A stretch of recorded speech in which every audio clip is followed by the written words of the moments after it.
Hello friends, good morning to all of you. Friends, आप सभी लोग एसएससी सीजीएल 2023 का प्रेफरेंस फॉर्म फिलअप कर रहे होंगे और आप सब लोगों के माइंड में एक क्वेश्चन होगा कि बहुत सारे लोगों के इस बार मार्क्स सेम हैं।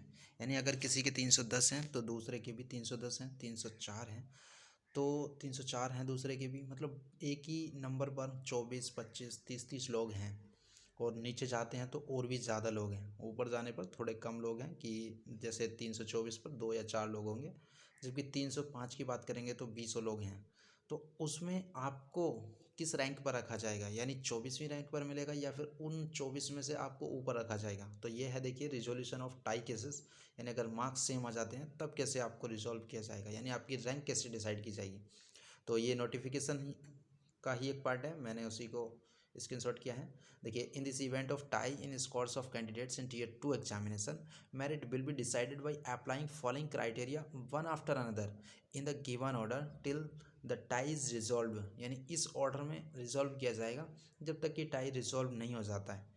सबसे पहला है, देखिए, marks scored in paper second and paper third of tier second examination for the post of junior statistical officer या स्टैटिकल इन्वेस्टिगेटर ग्रेड सेकेंड। यानी जो भी ये पेपर सेकेंड और पेपर थर्ड होता है, अगर इसमें आपने मार्क्स ज़्यादा स्कोर किए हैं दूसरे कैंडिडेट से तो आपको आपकी रैंक ऊपर होगी, यानी आप ऊपर कंसिडर किए जाएंगे, यानी हायर रैंक पर। और देखिए, अगर ये नहीं दिया है आपने, अगर ये एप्लीकेबल नहीं है, यानी आपने ये पेपर नहीं दिया है, तो आपका दूसरा केस होगा कि marks scored in section first of paper first of the examination tier second examination.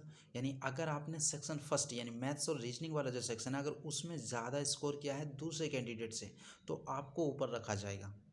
इनॉइट, यानी अगर मान लीजिए एक ही व्यक्ति ने 310 मार्क्स स्कोर किए, आपने भी 310 किए, जबकि दूसरे ने 100 मान लीजिए पेपर फर्स्ट में 159 मार्क्स स्कोर किया और आपने 158 किए, तो वो ऊपर जाएगा, यानी रैंक 159 वाले की ऊपर हो जाएगी, 158 वाले की नीचे हो जाएगी। तो इस तरह से आपको रैंक डिसाइड की जाएगी। फिर अगर आप ये भी दोनों सेम हो जाते हैं तो date of birth with older candidates placed higher, यानी अगर आप छोटे हैं डेट ऑफ बर्थ में और दूसरा बड़ा है तो आप उसको ऊपर रखा जाएगा, आपको नीचे रखा जाएगा। जबकि ये एकदम गलत लगता है कि छोटे बच्चों के लिए गलती हो जाती है, यानी वो छोटा है, मासूम है, फिर भी मेहनत करके आया है, फिर भी उसको नीचे रख दिया जाएगा। ठीक है, क्योंकि उसको चांस मिल जाएगा अभी और दे सकता है वो एग्ज़ाम, इसलिए उसको नीचे रखा जाएगा।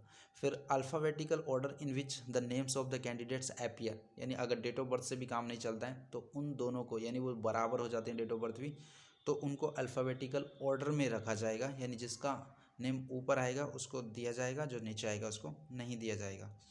इस तरह से आपके रिजॉल्व केसेस को सॉल्व किया जाएगा, यानी जो टाई केसेस हैं उनको रिजॉल्व किया जाएगा। तो आपको ये थोड़ा इन्फॉर्मेटिव लगा होगा और कई सारे लोग इस कन्फ्यूजन में होंगे भी कि मेरी रैंक कैसे डिसाइड होगी, यानी मैं ऊपर कैसे जाऊंगा और दूसरा नीचे कैसे आएगा। कई सारे लोगों के सेम मार्क्स हैं, तो ये आपका एक अच्छा, मतलब, रोल रहेगा इसमें। कई सारे लोगों का टीयर 2 जो है उसके पेपर फर्स्ट में स्कोर अगर कम होगा तो वो लोग नीचे चले जाएंगे, यानी इंग्लिश और रीजनिंग, इंग्लिश और जीएस में ज़्यादा स्कोर करने वाले नीचे रह जाएंगे, जबकि मैथ्स और रीजनिंग में स्कोर करने वाले ऊपर पहुंच जाएंगे सेम मार्क्स पर। ये मैथ्स और रीजनिंग वालों के लिए अच्छा है। बाकी रिजल्ट बहुत जल्दी आ जाएगा मुझे लगता है। अब प्रेफरेंस फॉर्म 23 तक भर जाएंगे, फिर दैन रिजल्ट भी नवंबर के लास्ट तक या दिसंबर के शुरू में आ ही जाएगा। मिलते हैं अगली वीडियो में, तब तक के लिए बाय बाय, टेक केयर।